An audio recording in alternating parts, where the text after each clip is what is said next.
మనసున్న నా తెలుగు ప్రజలందరికీ నమస్కారం. ఈరోజు టాపిక్ ఏంటంటే మై విత్ యాడ్స్ గురించి. నిన్న ఎండి సారు వాయిస్ మెసేజ్ వేశారు. అది వేసిన కొంతమంది నెగిటివ్గా మాట్లాడుతున్నారు. ఎందుకు అలా మాట్లాడాల్సి వచ్చిన విషయం గురించి తెలుసుకుందాం. అలాగే రేపు ఏం జరగబోతుంది అనే దాని గురించి కూడా తెలుసుకునే ముందు ఇంకా మన యొక్క ఛానల్ ఎవరైనా చూస్తూ ఉంది సబ్స్క్రైబ్ చేసుకోకపోతే సబ్స్క్రైబ్ చేసుకోండి. అలాగే వీడియోని ఆఖరి వరకు చూడండి, అప్పుడే మీకు అర్థమవుతుంది. చూసిన తర్వాత మీకు నచ్చుంటే లైక్ అనేది చేయండి. ఇక టాపిక్లోకి వెళ్దాం రండి.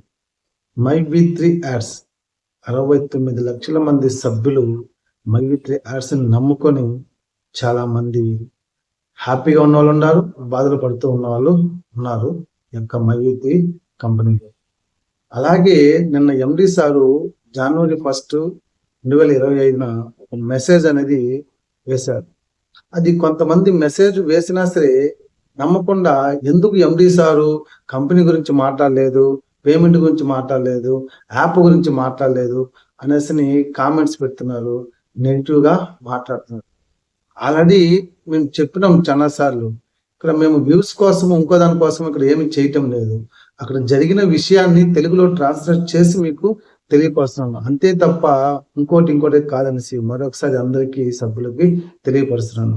ఇక్కడ ఎండి సారు కంపెనీ గురించి, అమౌంట్ గురించి, యాప్ గురించి ఎందుకు మాట్లాడంటే ఆల్రెడీ సారు కొన్ని టర్మ్స్ అండ్ కండిషన్ మీద బెయిల్లో బయట వచ్చిన విషయం మనకు అందరికి తెలిసిందే.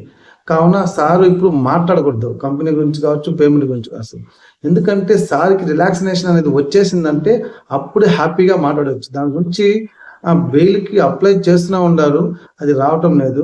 కావున ప్రతి ఒక్కరు అర్థం చేసుకోవాల్సింది ఏమంటే కండిషన్లో ఉన్నప్పుడు దాని గురించి మాట్లాడదు కాబట్టే మాట్లాడలేదు. అందుకే సార్ అనుకుని సింపుల్గా మనకు మంచి భరోసా ఇచ్చే మాట కూడా చెప్పారు. 2024 చాలా విచారకరంగా జరిగింది, మనకు చాలా సమస్యలు వచ్చాయి, మనకు దాన్ని తట్టుకొని నిలబడ్డాము. అటువంటి సమస్య ఏమి రాకుండా 2025లో మీ నమ్మకాన్ని నిలబెట్టి మీకు ఎటువంటి ప్రాబ్లం రాకుండా చూసుకునే బాధ్యత నేను తీసుకుంటాను, మీకు ఎటువంటి ప్రాబ్లం రాదనేసి ఒక భరోసా అనేది ఇచ్చారు. అది అర్థం చేసుకోవాలి. సింపుల్గా ఒక్క మాటలో చెప్పారు, దాన్ని అర్థం చేసుకోవాలి. అతనికి రిలాక్సినేషన్ వచ్చేసిందంటే 71 మంది డైరెక్టర్లు బెయిల్ అనేది వచ్చేసిందంటే హ్యాపీగా మాట్లాడతారు. అది కూడా ఎంతో దూరంలో లేదు. ఆల్రెడీ నేను ఇంతకుముందు ప్రీవియస్ వీడియోలో నేను చెప్పున్నాను. ఈ నెల అంటే 25 జనవరి 3వ తేదీ అంటే రేపే మనకు హియరింగ్ అనేది ఉంది. ఆ హియరింగ్ లో కంపల్సరీగా బెయిల్ అలాగే రిలాక్సినేషన్ వస్తుందని కన్ఫామ్ గా చెప్పొచ్చు. ఎందుకంటే ఎండి సార్ అంత ధైర్యంగా అంత భరోసా ఇచ్చారంటే ఈ యొక్క రేపు అనేది ఇవన్నీ వచ్చేస్తుందని నేను అనుకుంటున్నాను. అలాగే చాలా మంది తమిళనాడులో కూడా అనుకుంటున్నారు.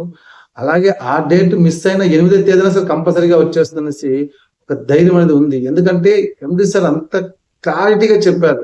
కావున ఎవ్వరు కానీ కొంతమంది నెగిటివ్గా మాట్లాడుతున్నారు, మెసేజ్ చేస్తున్నారు, దాన్ని దయచేసి చేయకండి. ఎంతో మంది దీన్ని నమ్ముకొని అమౌంట్ కట్టి బాధలు పడుతున్నారు. అలాంటి వాళ్ళు బాధపడతారు.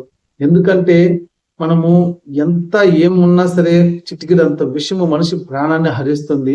కాబట్టి 100 మంది పాజిటివ్గా చెప్పినా సరే ఒక్క నెగిటివ్ పదం అనేది మనిషిని చాలా కొంగదీస్తుంది. దయచేసి అర్థం చేసుకున్న అలాంటి వర్డ్స్ని మాట్లాడండి, కామెంట్ అనేది పెట్టకండి. My humble request for you. కాబట్టి ఎవరు అధైర్యపడకండి. ఎండి సార్ నన్ను నీట్గా చెప్పారు కాబట్టి ధైర్యంగా ఉండండి. ఎవరి మాటలు వినొద్దండి, ఎండి సార్ మాటనే తీసుకోండి. కావున అందరూ ధైర్యంగా ఉండండి. రేపటికి ఏ విషయం తెలుస్తుంది, ఏం జరిగిందనే విషయము తెలిసిన వెంటనే మీకు వీడియో రూపంలో నేను తెలియపరుస్తాను. కావున అందరూ ధైర్యంగా ఉండండి. అది రేపు బెయిల్ ఏం జరిగిందని వీడియో తెలియపరుస్తాను. కావున ప్రతి ఒక్కరు ధైర్యంగా ఉండండి. ఒక మంచి వీడియోతో మళ్ళీ కలుద్దాం. అంతవరకు జై హింద్.